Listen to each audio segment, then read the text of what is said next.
This is the Gospel Revolution.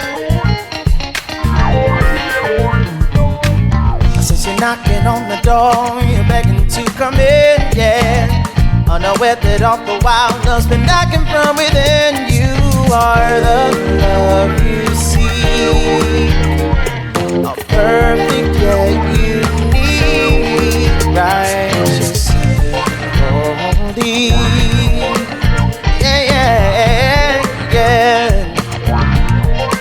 Here's the founder and president of the Gospel Revolution, Michael Lilborn Williams. Hello, Daniel Thomas Rouse. It is so good to be so welcomed by such a bright and shiny face. I'm speechless. I'm just so sweet. And we even like being sweet to the other guy in here. Yes, good morning to our great scholar of the Bible, Ethan. Buenos días, caballeros, señores y señoras. Oh, no. Burrito, quesadilla, taco. Again, speechless. Your interpretation of tongues? Come on.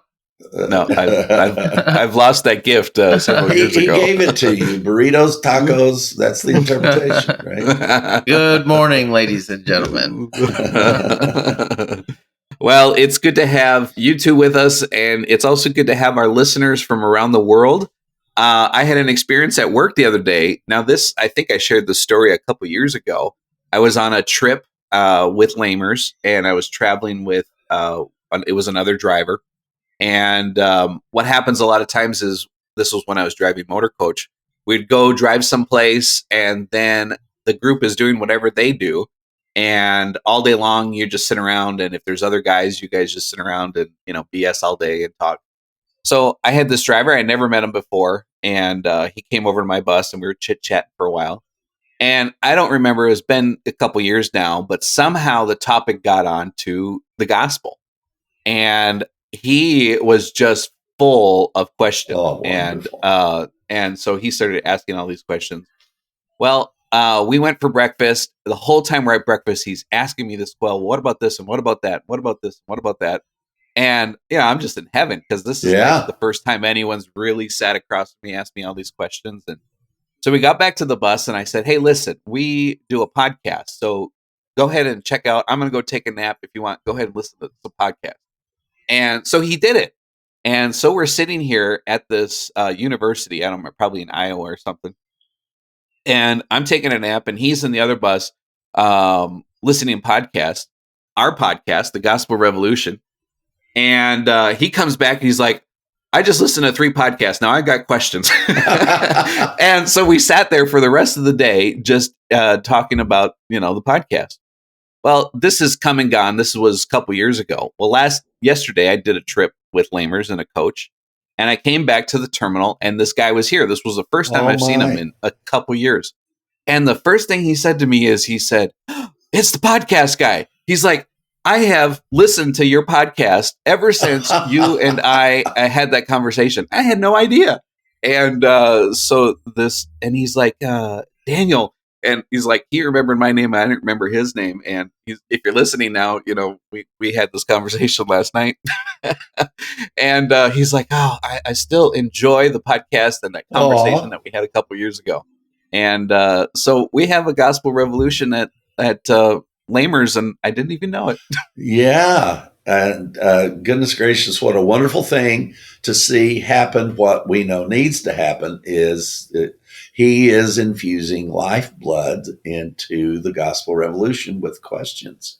Yeah. And goodness, if you get a glimpse of the gospel, you will have questions. And my goodness, do we have a bunch of questioners in this group? It is wonderful. We have a lot of fantastic teachers in this group. Yeah. In this short amount of time, since Ethan was 17 to now 23, I kind of remember what Paul said about Apollos, that he was mighty in the scriptures. And I have to say, this William Ethan Massengill, he is mighty in the scriptures. It's just amazing.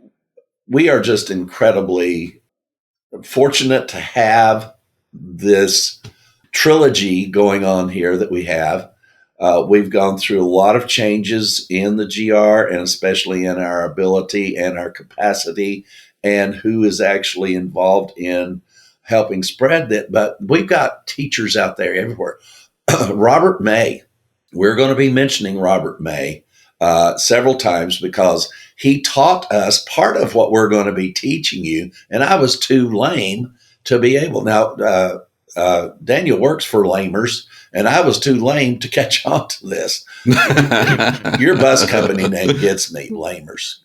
Lamers.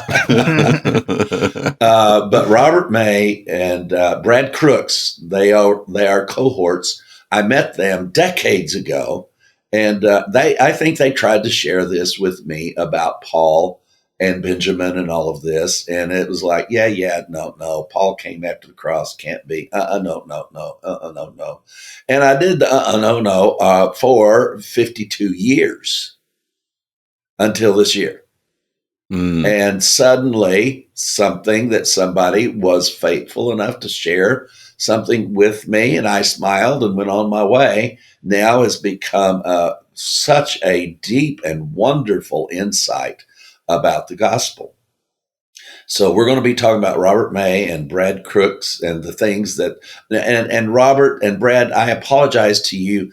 We give you credit right up front for the whole thing of this understanding. Now, I don't know what we have researched out and what you told us. There's going to be a whole lot of things that I thought it was me that found this, and I'm going to go back and look at it and realize you told me that, many, many years ago, or in at least 2020. Goodness, Jack, I hate naming names because then I get lost. Jackie Barnard is an incredible teacher, our poet laureate, that writes great poems about the gospel. Jackie, you need to get on the stick and get us some more poems.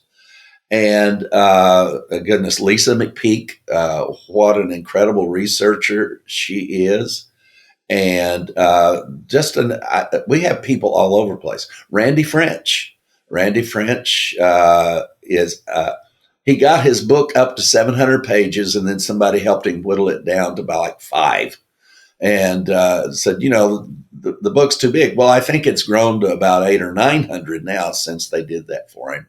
And he's constantly getting upset with me because we keep introducing concepts. Now I got to go back and change my whole dang book. And so anyway, it's we have researchers, we have teachers, and we are a research ministry. Jesus said, go search the scriptures. Since we came along later, I count us as researchers. So this is research. Search is research, right? And that's exactly what Jesus told us to do, even though some think that we should not, we don't qualify. Our research does not qualify as ministry. It does. In fact, it may be the leading ministry now that we think about it. That's what Christ told all of us to do, was go and research the scriptures. Yeah, I remember trying to write a book about this, and just as we experienced, it's just, you can't. I mean, on a daily basis, I'm just learning new things. I can't even, and which rearranges all the other concepts. And it's like, now what I was going to put in the book isn't worthy to go in the book. So I just gave up. Well, we truly have a gospel revolution going on with people from all over the world. People we know are listening, and people, like I found out last night, we know are not listening, that we don't know are listening. Let me say that right. It's hard to track people who are listening, people who are not listening, unless you're in some communication with us, and letting us know, about the impact that the gospel revolution is having on your life. But one thing I am certain, and I was encouraged by this last night, we get encouraged when you call us and let us know what's going on, is that there is a revolution going on. People's minds are being changed. The questions are lighting up, and you can be a part of this revolution. And I say that because we are in Pledge Drive. You can help this revolution, help people at Lamers. You can help Oh God, yes. Ethans that are coming on. You can help Robert May. He's been around for a long time. Jackie Barnard's been around for a long time. But these guys all started the way we all did. Yeah. We were all in Christianity, burdened by religion, and it's just getting the message into people's ears. You want to know what we do? That's our mission, is to get the gospel into, as Michael has said this for many years, into as many ears as we can. When we do, the questions come in. And then the questions are the lifeblood of the gospel revolution. God, yes. That's the simple mission of the gospel revolution, is get the gospel into people's ears, let the questions come, and then do what we can to answer the question. And look at the freedom. I mean, look at the three of us sitting here. We're here because we questioned and we asked and we researched and we found freedom, and great comfort came with that freedom. It sure did, Daniel. I will always want to remind myself that, and the glory of what is, we're in glory days. People think we're just trudging along here, barely getting by. Let me tell you about the trudgery days. I went 20 years with no one speaking the gospel or teaching the gospel except me. Now, I'm talking about the gospel of peace and the gospel of grace. Well, how arrogant of you to say that you're the only one that was preaching the gospel. I was. There was no one preaching that a once angry God is now no longer angry, Isaiah 53, and the entire Bible, and that law had been completely subverted by the grace of God. And that there is no sin. There is nothing but righteousness. The world was made righteous. The work of the cross was successful. I went 20 years as the only voice of that gospel. And the first time I heard it, I will never forget it. I'm still transfixed on that moment. To hear somebody else share it, I was so blown away. And the person sharing it simply gave it one little illustration, and it melted me into the floor. And he said, "I can just see, the law is our schoolmaster. So I see that school bus." And he said, "I see that school bus driving up to the cross and then letting all of the children out at the cross." And he said, and then over the years, that school bus sat there at the cross of the law, sat there at the cross, and it began to decay. The tires blew out, and the rust started taking over. And the next thing you knew, somebody was at the door trying to pull it open again, and it was Peter, and the Apostle Peter and James and John got on board and started standing outside yelling at people, "Come on, get on board." And he described this story of people getting on this rusted school bus that was falling apart and had no place to go. And he said, when what the law was designed to do, it did. You can't load the school bus up again. Wow! And I melted. That was my first time hearing the gospel. Now, others may have said it. I can't say others around the world were or not, but I had never heard the gospel in the circles that I came from and in the ability to search that we had. But we are in the pledge drive, as you mentioned, and we are asking that you contribute, and we're going to move through this quickly. Don't turn us off just yet. We need, again, 20 people to either increase their monthly by 100 or start their pledge of 100 a month. We've got to get these monthlies up. We're surviving from pledge drive to pledge drive, and the coffers go down. And now we are beginning to eat into the foundation of the stability of the gospel revolution as far as finances are concerned. So we are asking you to consider being one of those. Hey, get together with somebody and say, "Hey, I'll do 50 if you do 50. Sure. You guys get creative. I had a call last night to make a contribution. I got to tell you about it. I can't use the language he used. He used the language of a free gospel revolutionary. So grateful, yet at the same time, man, just glorifying God and Jesus and understanding. Oh my God. He was glorying in the freedom of the gospel that he's had for more than a couple of decades now, probably 3 decades since he did this and started understanding the gospel. And he was talking about me getting on and asking for $100 from 20 people. And he got really kind of intense. And he said, I don't understand this. He said, what are people doing? He says, don't they know the guy that's asking for $100 a month is the one that set them free from the tithe decades ago? And that if they had stuck with their church, they would be out of pocket tens of thousands of dollars, if not more by now. And he said, even what I'm given is a penance compared to what my tithe would have been. And wow, preach it. So it's like, okay, I think I'm going to share that story. And with that, I still haven't made a call. Folks just call me lazy, whatever. This issue of trying to call and to see if people will, and maybe it's my job, maybe it's a duty, maybe I should be doing it. But right now I haven't done it. Not going to say I'm not going to do it because I may be forced to, but because I've got to do what's right for the gospel and get these funds up so that we can continue. And also, I don't want to go hungry in my old age. I mean, most of us, we spend an awful lot on just getting the gospel out, but you've got to understand that I also, I gave up a life that would be something that could create funds and finances for the sharing of the gospel. And that's the only income stream that I have at all. And thankfully, I've learned to be a good investor and a good steward of money. I was not when I was a Christian because the end of the world was coming. Yeah. What do you need to invest or save in anything? Richard Mull, just to tell you where I'm at financially, Richard Mull was the one who made it, unbelievably made it possible for me to own a home in Houston, Texas. And of course, Richard passed away, and that home went into my name from his, because he's the one that built the home. That home went into my name.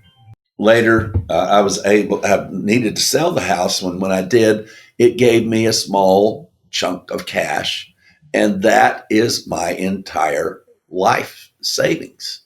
And it's what I do with that money that makes the difference in where I'm going. And I've been pretty darn good at it. You want financial advice? Don't call me, because I wouldn't dare. I would never dare advise and tell somebody what to do with their finances. I can tell you what I've done with mine, and it has been reasonably successful. But what we need you to do is to help solidify the base of this gospel financially, so that these aren't going to be things that we even have to talk about. Mm-hmm. So get that phone out and help Michael, help the Gospel Revolution, and call Michael on 832-318-9339. Say it again. 832-318-9339. Can I get it one more time? 832-318-9339. Now, are you irritated enough to call? Or you can go to gospelrevolution.com and hit the donate link. You'll find other methods of making that donation right there in that information. And we just want to say, I want to say personally to all the Gospel Revolutions who have been here before me, thank you. On behalf of my 2 little girls who will not live under the burden of a father who will force religion down their throat. Will they have a choice? Certainly will, but it's not coming from me. And on their behalf, I want to say thank you. Absolutely. Yeah, I got the gospel in me. I got the gospel in me. I got the gospel in me. The last couple weeks, where have we been? What have we done? We left Satan in ashes last week. We just went through the Revelation again and laid to rest the seals, the bowls, the trumpets, and we discovered everything that's been cut off. Here we are. This is session number 26 in the 1,000-year reign of Christ. Are we ready to retire, or are we got work to do? Where are we at, guys? What do you think, Ethan?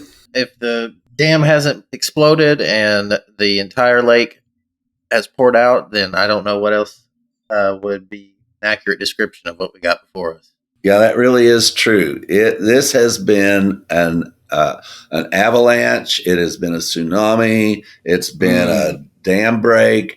We finally got to the point where that we asked particular questions, and suddenly this incredible backlog of information that's been there all of this time. And we can't move without bumping into something that causes a pipe to break, and we're under a deluge of understanding and just trying to sort through it and begin to compile and to assimilate and to be able to share that with you is really quite a challenge. But I promise you, all three of us and other gospel revolutionaries that are helping us with this, and they are involved with this, we are doing our best to do this to where that is understandable, because it is just too much to miss. We are in the middle of this part of the gospel revolution that I think that we have moved into an exponential growth of understanding and knowledge of the scriptures that is far surpassed anything we've ever done. Ethan made the comment to me yesterday about the fact of what we taught last week. And he said, I don't even remember what we taught last week. He said, I don't even know if it's important anymore. So that's the speed of light that we are understanding these things. And so we're going to jump in and let you feel and understand this powerful thing. I have to say that what has been happening to me in my mind here in the last month or so is, and it all started when we looked at, and I believe it was Ethan who said we overlay history and prophecy. Yeah. And it was I think it was the second episode, maybe even the first one, that Ethan joined us online. And that was when we went through Daniel and we started to see history unfolding, and we saw history overlaying prophecies, all these prophecies that were there for thousands of years. Now we can look and see the history. Last week we went through the Revelation. Again, Ethan brought out that the saints were standing before God in heaven, their robes white, washed in the blood, and the incense that was brought up. And then that was supposed to be the prelude to all of these judgments, the judgments that never came. And instead of coming to humanity, they came to Satan and the beast and these demons. What has happened with those understandings is the Bible makes sense to me. And that's coming from someone who's studied this for every year of my life, as long as I could read. Everything makes sense. It has its place.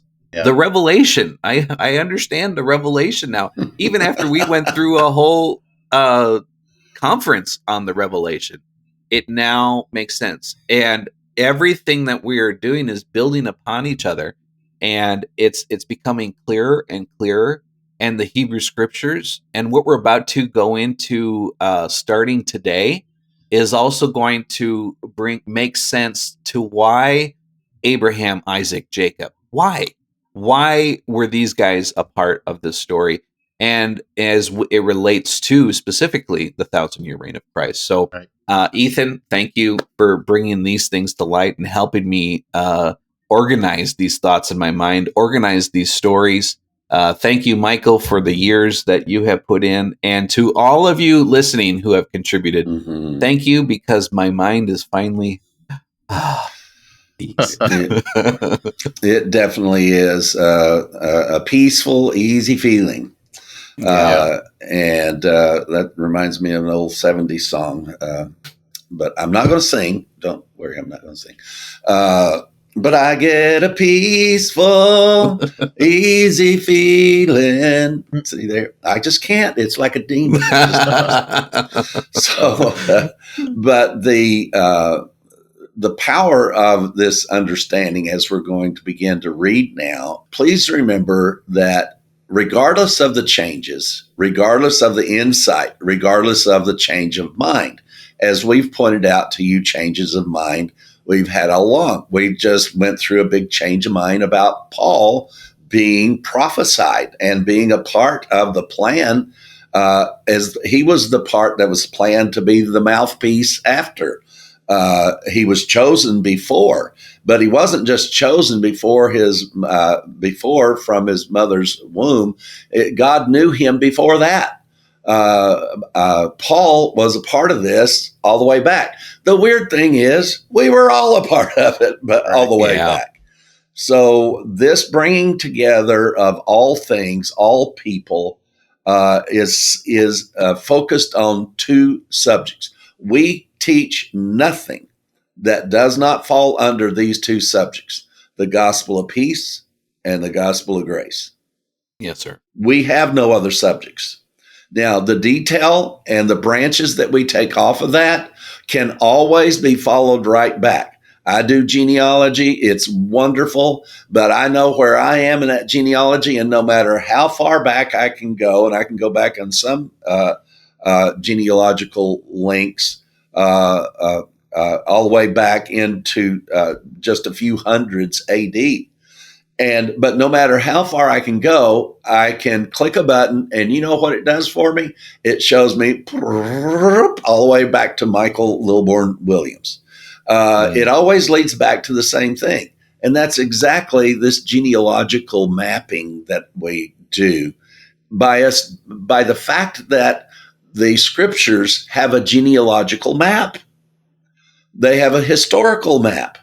They have a numerical map. Now, I'm not talking about the numerology of these words mean this and this one has that value. I'm talking about even the years that the history of this.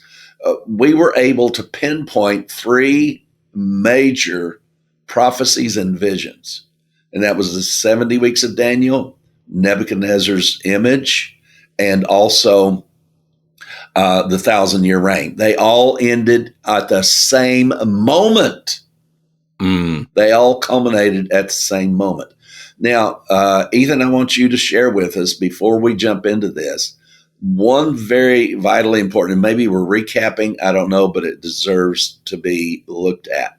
But right after we finished the show on this, we had talked about the entire image of Nebuchadnezzar, and then the rock hitting the feet of clay and stone. Do you realize how fortunate you are? You know who the clay and the iron is. You know, it's not a guess. It's not an assumption. It's not a maybe. It's an absolute fact. But then when the dream was explained to Nebuchadnezzar, he said, okay, Nebuchadnezzar, you're the gold head. But then comes the silver, the brass, the bronze, the brass, the iron, the clay, all the way down, and then the rock comes and hits the feet. Ethan, share with us what you found when you were reading through this, and people are going to know the story. It's very, very real story about Nebuchadnezzar and this image. Well, first of all, I just want to say that what we're doing is we're looking at a multi-layered process from the foundation of the world to it is finished. Just like this statue we're seeing with the multi-layers of the golden head, and silver, and the bronze. And I mean, that's all we're doing is just uncovering one layer of gospel of peace and the gospel of grace.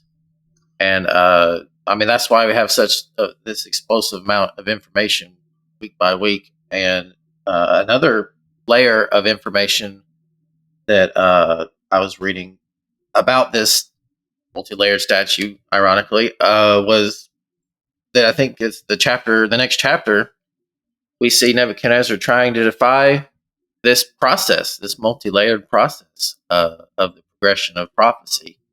We see him erect a entire statue of gold of himself. Of himself.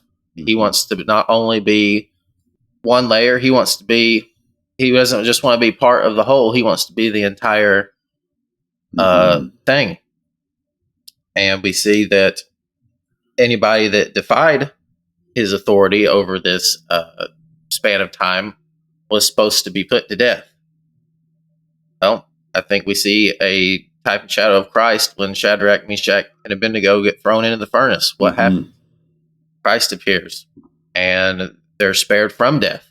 Yeah, it is very powerful. How that Nebuchadnezzar. Ethan just made this so clear that, of course, Nebuchadnezzar was defined properly by Daniel as the head of gold, but he didn't like the rest of the statue. So he built a statue of himself that was gold from head to toe. And to bow down to that would have been defying the prophecy of all of these years that were to come through all of these sequential kingdoms. Yes, sequential kingdoms, very good phrase. But what he needed to do was to get everybody to change from what God had said to what he was defining the image as. No, this is the image. The image is not this. The image is me. It's all about me. It's all about me. It sounds like Christianity, you know? It's all about me. It's all about me. It's all about me. A good point, Michael. They're taking one aspect of the story and trying to apply it to themselves. Absolutely. Yeah. So the other thing that happened during that time was Daniel got thrown into the lion's den. Well, Jesus is the Lion of the tribe of Judah. So it kind of sounds like he got thrown in there with Jesus, you know. No wonder he didn't get eat up, you know. So the defiance of Daniel and the given names by Nebuchadnezzar, it's a shame we don't call them by their Hebrew names, but we only know them as Shadrach, Meshach, and Abednego. Those were names imposed on, that's their slavery names. They refused to bow because they knew that this was all about this image, and that they would be acknowledging Nebuchadnezzar's redefinition of prophecy and the future.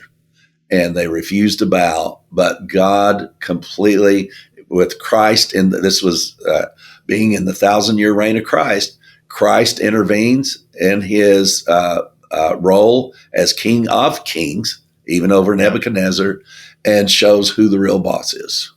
Yep, and shows that he has power over death 2 times, one in the furnace and then one with Daniel in the lion's den. Yes, power over death in both cases. Yep. When I was a kid, we had a show. Ethan, you may have had this too. VeggieTales. Yes. Did you ever watch VeggieTales? Oh, yeah. And I remember the one about Daniel in the lion's den. I think it was Larry the cucumber was in with the lions, and they were ordering pizza, and the prison guards came in, and they're just having a pizza party. Larry the cucumber. It's a wonder either if you understand anything after being put through that. Larry the cucumber. Oh my God. Yeah. And Bob the tomato. VeggieTales. Oh no. See, I've unleashed lima beans. Celery. Gotta be. All right. I repent. Broccoli. Celery. Oh goodness. So this, we wanted to recap just a moment because we thought it was a very poignant part of this statue, in the fact that Nebuchadnezzar tried to change prophetic vision into something that was all about him. And again, that's what Christians are doing. They're trying to, Mm-hmm. do you know they take even the prophecies about that and try to turn it into them? They take God, he's standing in the midst when you're in the fiery furnace of your daily life. Yeah, it is just sickening. Once you see the power of the revelation, you see how demeaning that is to try to make that about your daily life. Now, people say, well, you just don't think God's involved. No, we think God's involved in everything because we're involved in everything. To the degree that you're involved in life, God's involved in life, but that includes everybody. I just heard an 11-year-old boy sing a song on one of the Idol shows, and he was just talking about gratefulness to the Lord. And I sat there and I thought, my God, it's just so true. We have nothing to offer but gratefulness and what we are and who we are in Him. And the gratefulness isn't even going up to Him. It is coming out of the same source as to where He lives. It is quite amazing. So, Daniel, get us started in this Genesis 49. We're going to read the first verse and then we'll do some commentary on it after that. I want to make one more comment about this prophecy as we go into Genesis 49. So Genesis 49 is a prophecy, and we'll unfold that. But as Michael said, it's really important that we let the prophecy be what the prophecy is. It's about these people. Yes, we are included in the ultimate culmination of what these prophecies speak of, but don't place yourself as an individual in it. Like Ethan said, don't put yourself as a man in the fire. Don't put yourself as Daniel in the lion's den. Don't do that. These guys had a reason that they were there, and it was part of God's plan. Now, this particular plan that we are looking at, it's prophecies that spanned over 800 years of time before any of it started coming to play. 800 years.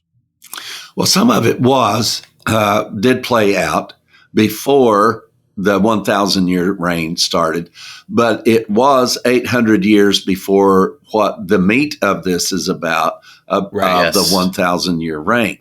So we do have some lead-up prophecies. It's very good that it's there because it lets us know the division. We see exactly where the 1,000-year reign begins. You will see it. It's very conclusive. But there are some things that did transpire that led up to the beginning of the 1,000-year reign. Because we're watching the formation of the nation of Israel. That's what's taking place up to the 1,000-year reign. Yes, that is very true. So Daniel, go ahead and touch on Solomon, and we'll kind of paint this picture. I know some of you are about to wring our necks because we keep saying they're going to just start reading verse 1, chapter 9. But this is very in-depth, and we've got to make sure that we help you have the framework of this in your mind so that you can see it clearly. So as Ethan said, this chapter is about the formation of Israel. So we have Jacob is about to tell his sons what's going to happen. He's dying. We're endeavoring to really focus on three characters in this prophecy because it's the three that lead to what becomes Israel, who is a part of the main characters of the 1,000-year reign of Christ, and who brings about the fulfillment of that. But there's three primary characters that we want to focus on. And with that in mind, listen to what Solomon said in Ecclesiastes chapter 4 and verse 12, and then you'll understand why it's important that we're looking at these three. Though one may be overpowered by another, two can withstand him, and a threefold cord is not quickly broken.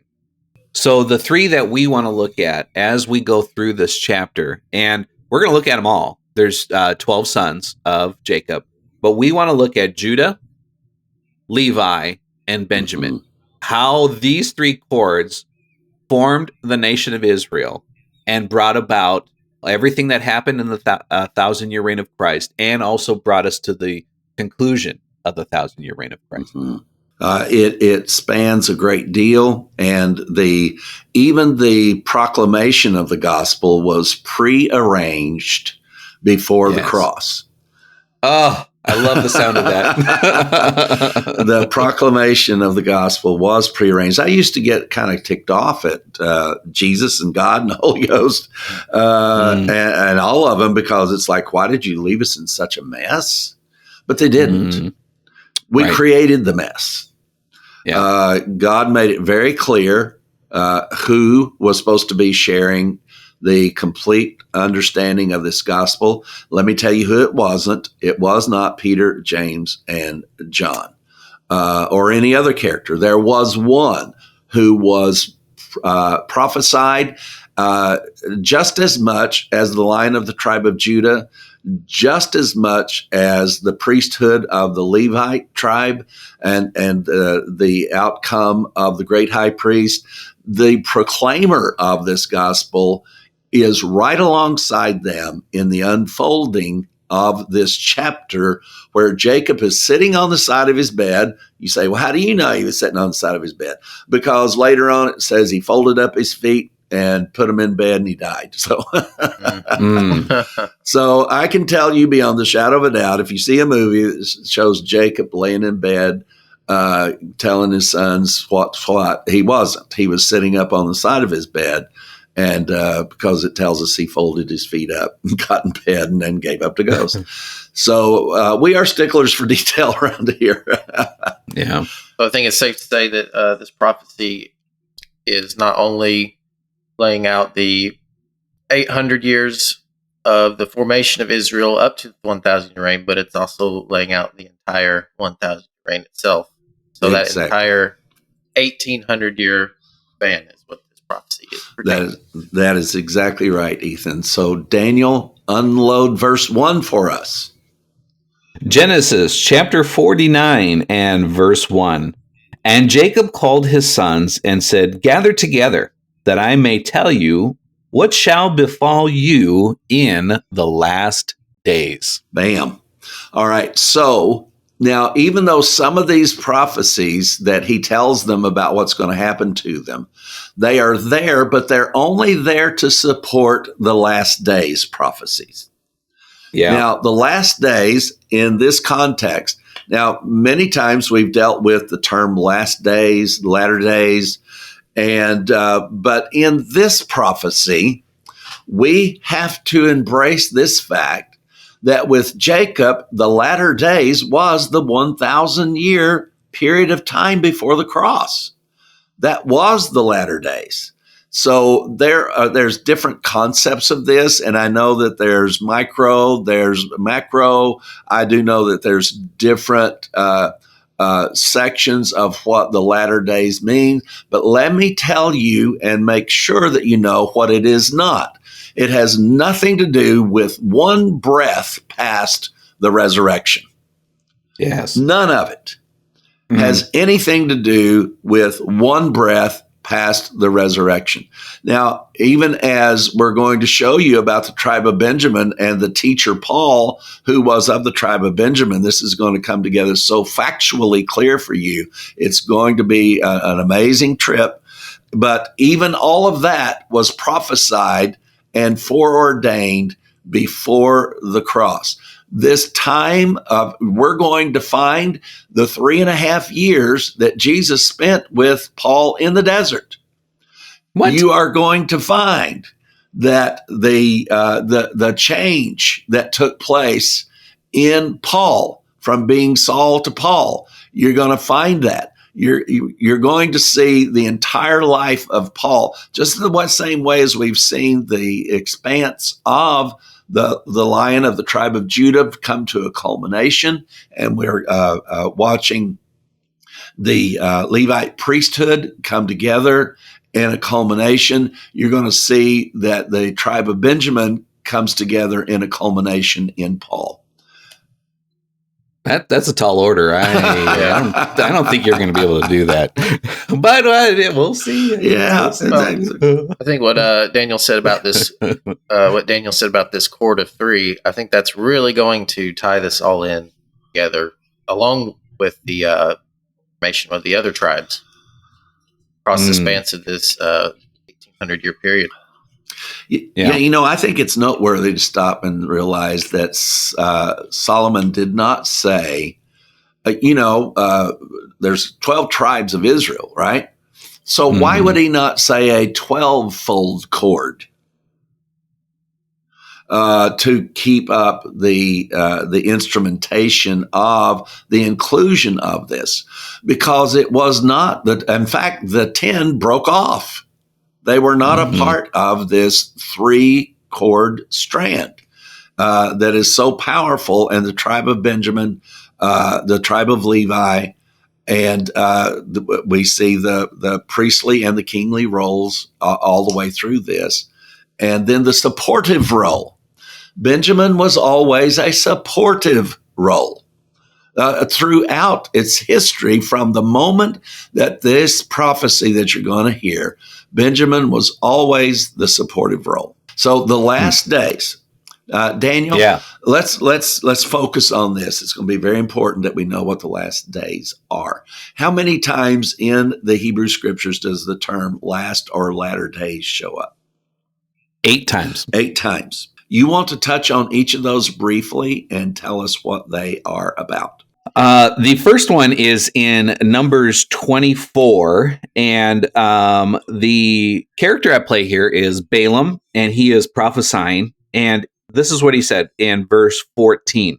And now, indeed, I am going to my people. Come, I will advise you what this people will do to your people in the latter days. And then he goes on to prophesy.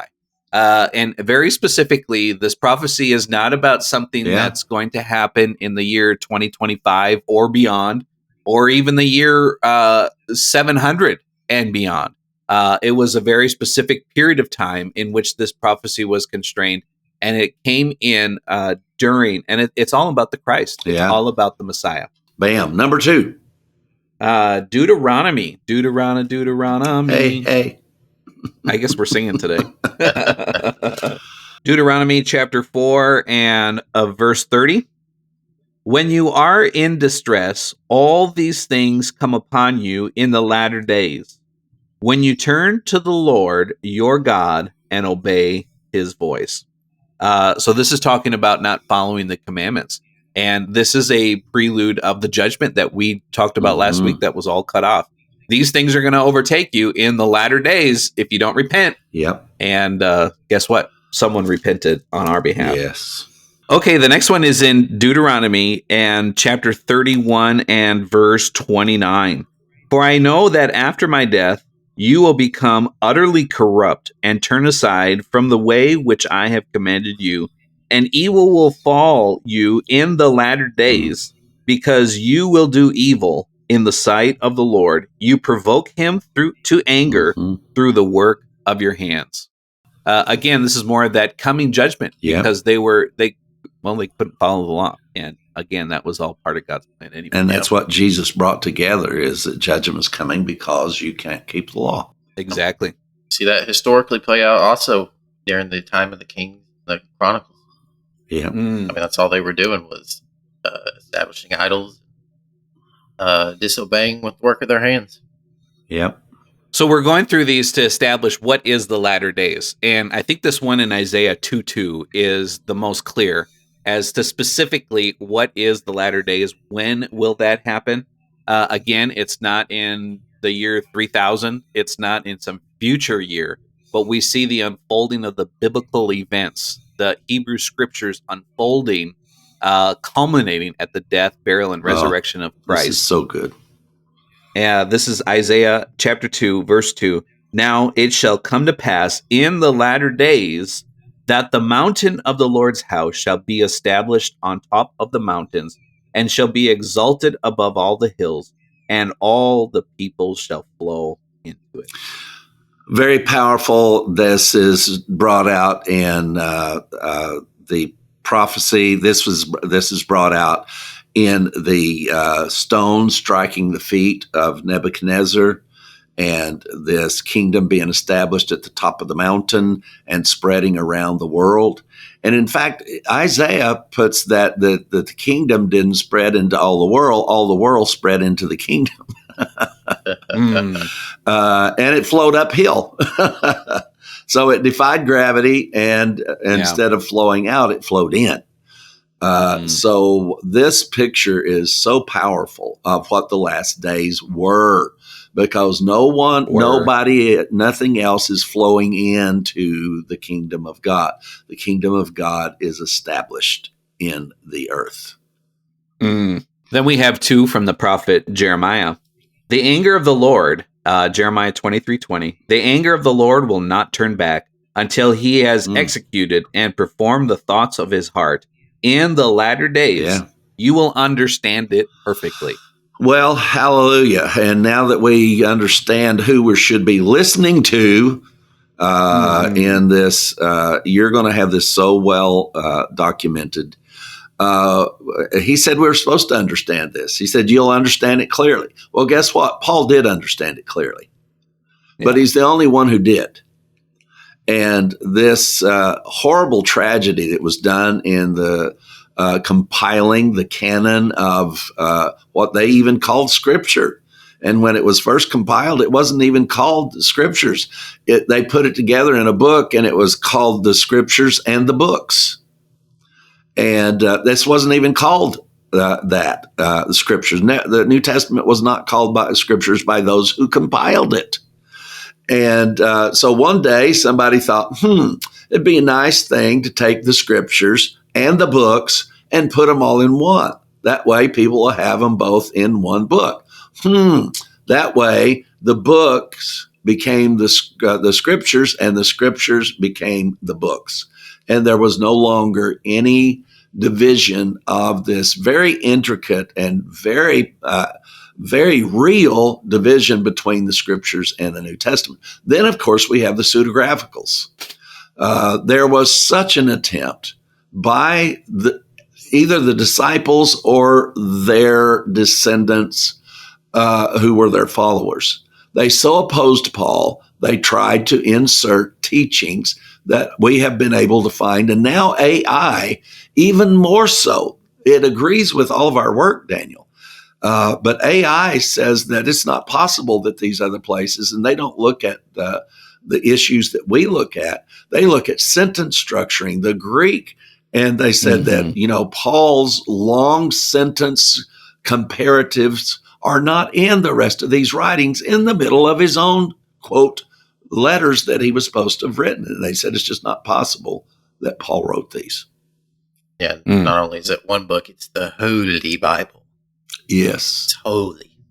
One more here in Jeremiah chapter 30, verse 24. The fierce anger of the Lord will not return until it has done it, and until he has performed the intents of his heart. In the latter days, you will consider it. Vitally important. We are slowing down, and we're looking at two words, but it is vitally important that we settle this issue of what the latter or last days is. You cannot have this established in over 8 parts. Now, when it says latter days, we're not just looking at that, but we're doing that for the sake of time. You can go back and read the whole story around this, and you'll see a prophecy about the cross. That's what the latter days are. It's everything that led up to the cross. And what we are establishing, that Jacob's latter days prophecy covers the last 1,000 years of time before the cross. And that is specifically the latter days. Yes. Ezekiel, we got 2 more. Ezekiel 38:16. You shall come up against my people Israel like a cloud to cover the land. It will be in the latter days that I will bring you against my land, so that the nations may know me, where I am hallowed in you, O Gog, before their eyes. This was that supposed great battle that was Gog and Magog. Yeah. That was supposed to take place. But what was on display instead is that everyone was able to see who his people were. Yeah, and this all transpired during the 1,000-year reign. As we went through the Revelation, those were the events that were being spoken of here. And last but not least, Hosea, chapter 3, verse 5. After the children of Israel shall return.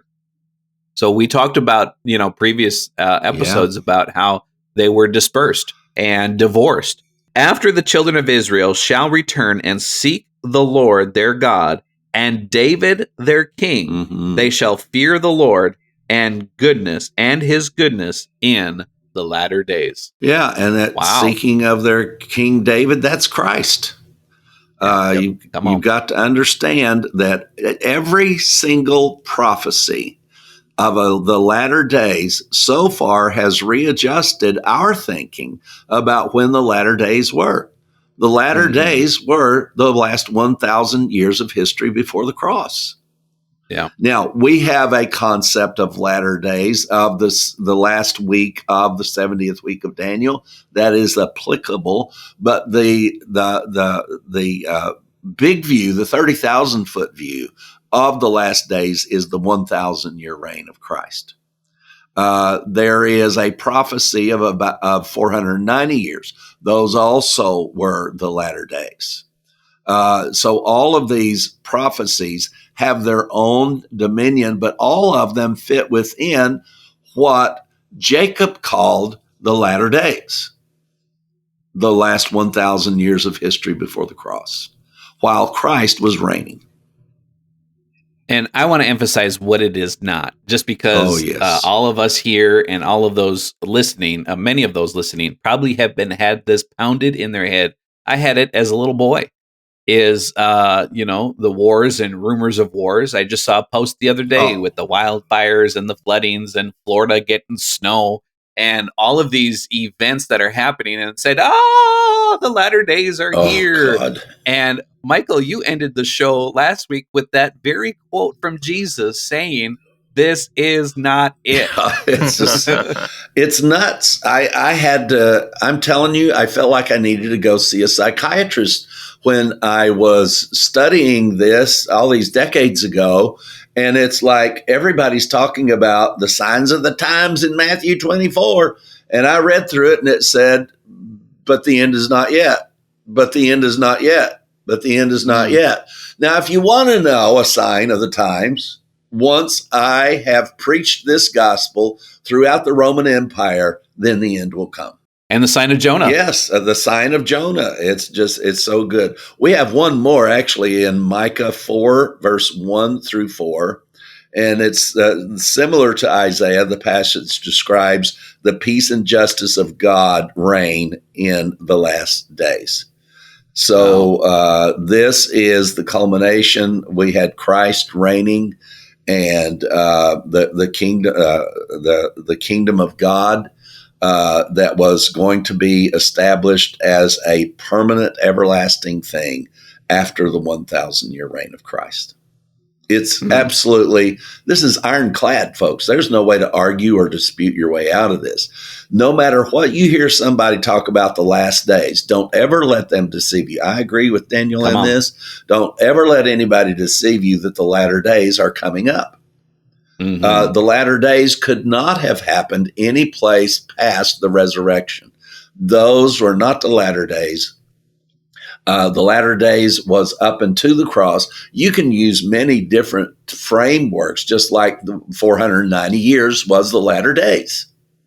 But the big picture of the latter days is 1,000 year reign. You could use the last week of that prophecy and say that those 7 years would have been the latter days. But what you'd have to realize is 3.5 of those years were cut off. So there's some latter days that didn't happen. Yeah. And then we can also pull into that too, the other thing that Matthew 24 talks about, and this is specifically terminology in the New Testament, is the often translated as the end of the world or the end of the age. The word is aeon, not cosmos. That the end of the age. And I think that's more specific to Christ and his work. Because it's not, we're now at the end of this age. The age that we're talking about, these latter days, that was an age, and that was a time span. But now He's saying, yes, we're in that time span, but now we're at the end of that time span. Yes. Very accurate. There is nothing ambiguous about prophecy. There is nothing ambiguous about the time frame. There's nothing ambiguous about the genealogy. My gosh, you talk about detail of genealogy. Come on. Just you think I've been a nut about genealogy. Everybody, I do people's genealogy and they find out things. I just found Ethan's fifth great grandfather's cabin. Wow. Jesus, I can do things like that, folks. And found his cabin. It is now Ethan's. I think it's his third great grandfather. His cabin is now a museum for the state of Tennessee. So did really? First governor of Tennessee. Yeah. And so you learn these things, and they cause you to let you know where you are. Ethan's not going to go back and live in the cabin at the museum because it is third great grandfather built the thing. But he is going to be able to say that's where my third great grandfather was, so that I can know where I am now and what I came from. This is a part of me. And that's what's important. And everybody has a great genealogy.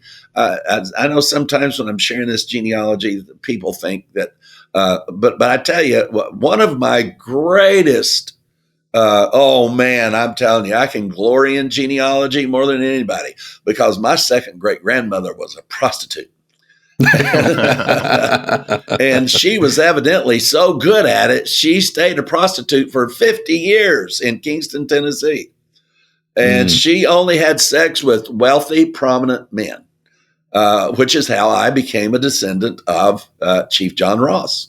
Goodness gracious. So that's what we're saying here. We did Daniel's. Oh, what wonderful things we found. I mean, it's amazing. But the genealogy is tied into this. You cannot mess this up. If you take into all of these, and each one of these are complex factors, but the resolution of anything, you see, the resolution of complex factors is made when you allow them to coexist instead of trying to focus on one. You will never learn anything if you get it too much focused on one complex factor. You'll come up with, because you don't know how the other factors intermingle and interwork in this. But when you allow yourself to include the multiplicity of complexities, then it produces its own answer. You don't have to come up with an answer. I love the saying, you need to see the forest through the trees. I remember somebody that we used to work out with at the gym tell me that. Yeah. That I needed to see the more sides of the issue. Yes, absolutely. I mean, we have to stop this, folks. This looking at an event going on today, like the fires or the snow in Florida, and then finding a verse and applying that to. Yeah. That's like walking up to the tree in the forest and just explaining the whole forest when your face is 2 inches away from the tree stump. Yeah. Well, it is true. Goodness gracious. And you're pretty short if you're staring at the tree stump, I guess. But anyway, so we want you to know that there is a multiplicity of complexities, but the complexity is not difficult. They all fit so wonderfully together. It's like watching any machine, a cog turning on another cog, turning on another. Look at the inside of a watch and see all those little spinning wheels and how they all do their own thing. They're in their own place. They all do their own thing. If you take one of these complexities out, the watch doesn't, you don't have to figure out the time. If you put a watch together, when they put a watch together, there's a multiplicity of complexities in there. But the watch tells you what time it is. So all we're doing is allowing the scriptures to tell us what they mean. We have not had to try to spiritualize or identify any of these things because we look and see the multiplicity of these complexities of genealogy, of the law, of prophecy. The list can go on and on and on. But because we look at all of them, the scriptures tell us what they say. We don't have to give you our interpretation. We have no interpretation of the scriptures. If you take out one single element and personalize it, then you've rendered the whole entire thing non-functional. Thank you. Yep. For those of you thinking, why are we doing what we're doing? I mean, we're really getting into, we're going all the way back to Genesis again. What does this have to do with us today? Well, two things. Number one, as Michael said, we're going back to where we came from so we can understand where we are. Yes. Number two, we're also unlearning what is not going to happen. Yes. And, one more point on that is, as we went through last week, is you might be sitting there saying, yeah, well, what about all of these terrible things that we see about this judgment coming in the Revelation, in Ezekiel, in Daniel? Well, you need to listen to last week's episode because what we found out is that was cut off. Oh, man. So you don't have to be sitting waiting for that anymore because through the death, burial, and resurrection, that was cut off. So now that we have this understanding, now let's go back and look and see what did happen so that we can understand where we are right here, right now. So a part of the last days includes the last days that were cut off. And folks, this is not a one verse issue. We have Paul teaching on it. We have Jesus talking about it. Jesus himself said that the whole world would be destroyed. Every human would be destroyed if these days were not made short or cut off. We have the prophets that said that. So we have the three sources that are qualified to give us an insight into this, and that is the scriptures, Jesus, and Paul. And all three of them agree that the last 3.5 years of prophesied history would be cut off. Wow. So we have Jacob before his 12 sons at his deathbed, prophesying to them about what is going to happen in the last days. And how they are going to play a part in that. So as you guys clarified the statement I made as we opened up, now we're going to see 800 years of history unfolding before the 1,000-year reign of Christ. So the 800 years of their genealogies, we're going to see 800 years of their lives unfolding to bring us up to the beginning, the duration, and the end of the 1,000-year reign of Christ. And all of that is right here in this one chapter. So what we know so far through the research that we have done and the episodes that we have put out and the sessions we have gone through, 25 of them now, is we know that the last days include, number one, the separation of the 12 tribes. We're going to see that here in this chapter. We also know that Nebuchadnezzar's dream is fulfilled in the last days. And we've gone through that in the book of Daniel. We also know that the 70 weeks of Daniel are in this span of the last days. So what is happening in the last days? The Bible, not only in this story of Jacob and his sons, but also in Daniel, in Nebuchadnezzar, and over and over again, is retold about what did happen during these last days. To them, it was a prophecy of something that was to come. Wonderful, Daniel. So now you're going to have laid out here. So you've got the father of the 12 tribes of Israel. He is now getting ready to lay back on his bed and die. And he is telling them this is what's going to happen. Folks, this is the first prophecy we've been able to find on the 1,000-year reign. And we've made it all the way back to Genesis with the understanding of the 1,000-year reign. So not only have we truncated all eschatological teaching, The teaching of the 1,000-year reign literally truncates every eschatological teaching that you know, pre, mid, post, pan, and preterism. It truncates all of them. And you get to see how that Christ truly is the fulfillment of all things. Wow. Mm-mm-mm. In verse 2 here, Jacob said, "Gather together and hear, you sons of Jacob, and listen to Israel, your father." Mm-hmm. I think it's important to understand that transition. I think, Ethan, you schooled us yesterday. When did that transition take place? When did Jacob become Israel? Mm-hmm. Jacob became Israel when he was wrestling with the heavenly being. I have to go back and look to see if that was an angel or if that was actually a manifestation of Christ. But it was for sure a heavenly being. And out of that match, it says they go into the morning hours. That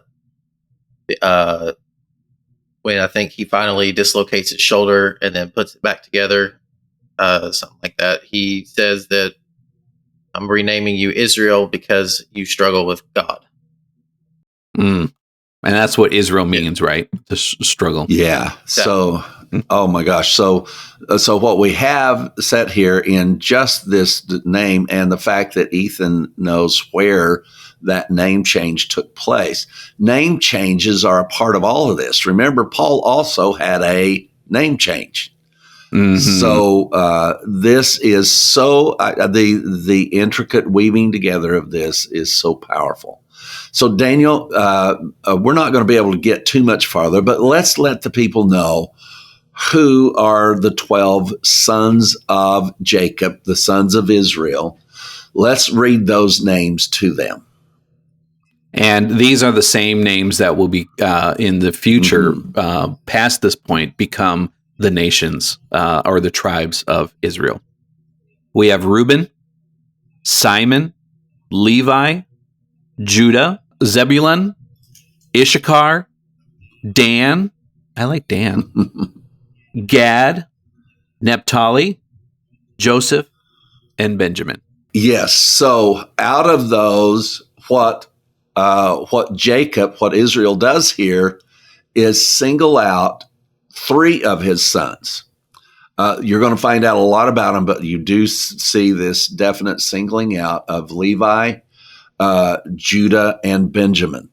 And as it turns out, these are the 3 tribes that form Israel, that come out of Israel and form all of Israel then, as the other tribes have been dismissed or divorced.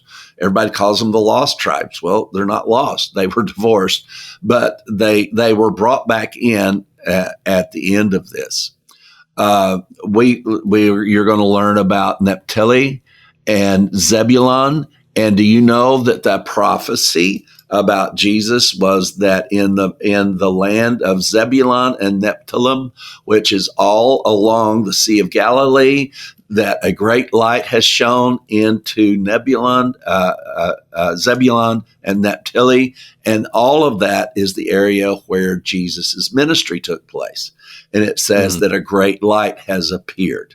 And we went into that sometimes, I don't know whether it's 40 years ago or last week, but we did go into that about the ministry of Jesus took place in the land that was given to Zebulun and Naphtali. The power of that, and these are recorded.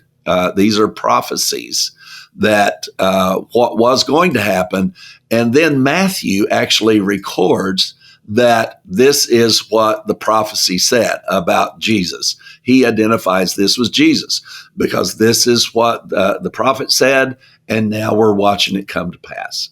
A great light has arrived, and that is Christ.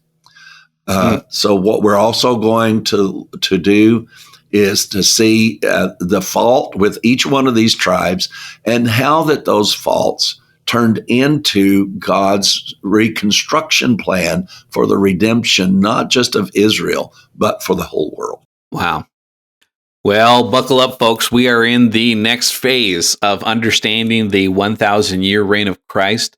And we are going back to a prophecy that was told 800 years before the 1,000-year reign of Christ began. And it spoke specifically about these last days and what was about to happen.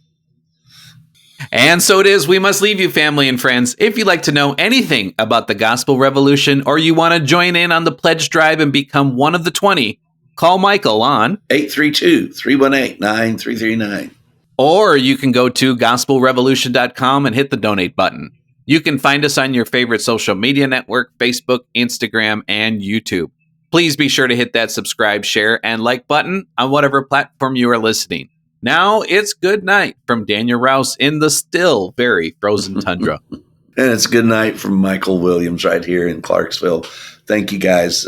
We're loving this. We're glad that you are a part of it, and your support makes all of the difference. It just makes all the difference. We have really got to focus our minds on what we are doing. You can see that. Please don't make us struggle over finances. And it's good night from William Ethan Massengill. And I just want to remind you guys, stay healthy and be happy. Be happy. We sure hope that you enjoyed today's Powercast. And remember, we'll be here to do the same thing all over again next week, only Better. Since you're knocking on the door, you're begging to come in, yeah. Unaware that all the while love's been knocking from within. You are the love you seek, a perfect yet unique, righteous, holy. Yeah, yeah, yeah. When you feel lost and alone, staring at the unknown, and these words be the cause that guides you right home. We are one, we are love, we are.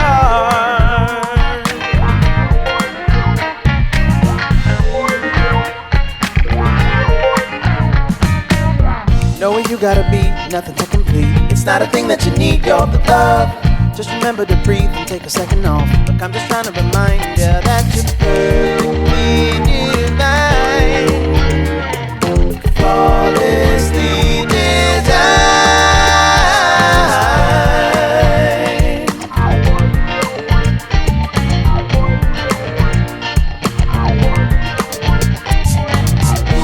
When you feel lost and alone, staring at the unknown, let these words be the compass that guides you back home.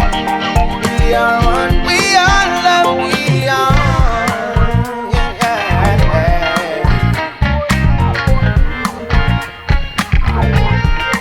We are love.